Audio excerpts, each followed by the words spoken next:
치킨을 일반 쓰레기에 버렸는데 과태료 부과된 일? 라면 봉지를 일반 쓰레기에 버렸다가 과태료 부과된 일? 쓰레기 분리수거. 이 영상 하나면 해결됩니다. 분리배출에 대한 인식이 뚜렷하지 않았던 예전에 비해 요즘은 많은 분들이 각별히 신경 써서 분리배출을 하고 있는데요.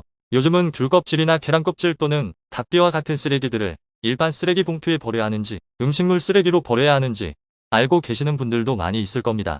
하지만 많은 사람들이 분리배출에 더욱 신경을 쓰고 있는 동시에 분리배출에 대한 기준 또한 점점 세분화 및 제도화되고 있는데요. 일반 종량제 봉투에 특정 쓰레기를 잘못 버렸다가 과태료를 내게 된 일들도 곳곳에서 발생하고 있습니다. 일상 쓰레기를 잘못 버렸다가 과태료를 내게 되는 경우와 일반 쓰레기, 음식물 쓰레기 기준까지 빠르게 한번 살펴보도록 하겠습니다. 이번 영상의 내용만 잘 숙지하셔도 최근 강화되고 있는 분리배출 단속에서 예상치 못한 과태료 부과에 대한 걱정을 해결하실 수 있을 것입니다. 자세한 내용에 앞서 구독과 좋아요, 알림 설정까지 눌러주시면 정말 감사하겠습니다. 서울시 금천구에 사는 A씨는 라면 봉지를 일반 쓰레기 봉투에 같이 넣어버렸다가 비닐류로 분리배출 안 했다는 이유로 청소행정과로부터 10만원의 과태료를 부과받았다고 합니다. 많은 분들이 라면 봉지가 오염되었을 때 비닐류가 아닌 일반 쓰레기로 보내는 경우들도 많은데 이러한 과태료 부과 상황을 면하기 위해서 비닐을 잘 씻어서 비닐류로 분리배출을 신경 써야 할 것 같습니다. 라면 봉지 같은 비닐류 외에도 일반 쓰레기 봉투에 플라스틱이나 캔과 같은 재활용 쓰레기를 섞어서 버린 경우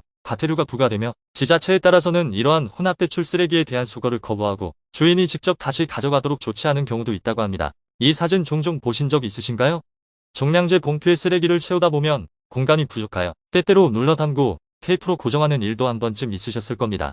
작년부터는 이러한 과잉 투입 행위도 지자체에서 강하게 단속한다는 소식이 들려오고 있습니다. 특히 최근에 많이 적발되는 것 중 하나가 일반 쓰레기와 음식물 쓰레기 분류를 잘못하여 일반 쓰레기 봉투에 음식물 쓰레기를 담아서 단속에 적발되는 경우인데요. 더 팩트에 따르면 실제로 서울시 서초구에서는 치킨을 다 먹고 난 뒤 남은 쓰레기들을 일반 쓰레기에 담아버렸는데 치킨뼈에 붙어있는 살을 완전히 제거하지 않고 버렸다는 이유로 과태료 8만원이 부과된 일이 있었다고 합니다. 따라서 이와 같이 치킨에 붙어있는 살점조차 단속의 대상이 되어가고 있는 만큼 이제는 일반 쓰레기와 음식물 쓰레기의 구분을 더욱 정확히 하여 분리배출을 해야 할 의무가 점점 커지고 있는데요. 그렇다면 도대체 무엇이 일반 쓰레기이고 무엇이 음식물 쓰레기인지 어떻게 구분해야 할까요? 기본적으로 음식물 쓰레기는 소각되거나 매립하여 폐기하기도 합니다. 그러나 대부분은 동물들의 사료나 퇴비로 재활용한다는 목적을 갖고 있습니다. 음식물이 사료나 퇴비로 활용되기 위해서는 일반 쓰레기와 반드시 분리배출되어야 하는데요.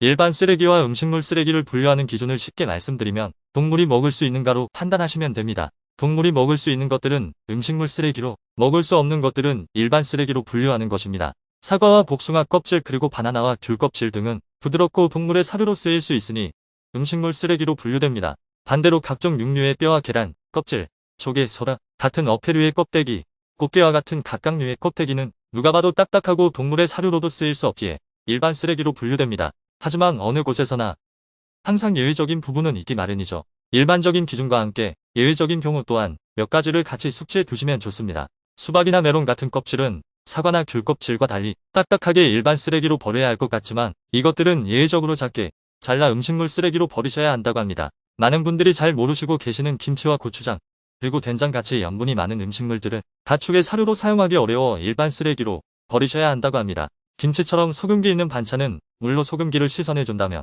음식물 쓰레기로 배출이 가능하다고 합니다. 마지막으로 양파, 대파, 쪽파, 마늘 등의 껍질과 뿌리에는 가축의 소화 능력을 떨어뜨리는 성분이 있어서 일반 쓰레기로 배출되어야 한다고 합니다. 그럼 상한 음식물 같은 경우는 어떻게 버려야 할까요? 음식물 쓰레기는 동물들의 사료로 쓰이기에 상한 음식은 일반 쓰레기로 버려야 되지 않을까라고 생각이 드는데요. 결론부터 말씀드리면 음식이 상하였다고 하더라도 음식물은 음식물 쓰레기로 버리셔야 합니다. 국민일보 기사 중 한국환경공단에 따르면 음식물 쓰레기의 사료와 공정은 파쇄, 이물질 제거, 압축 고온에서 30분 이상 가열, 추가 이물질 제거의 과정을 거친다고 합니다.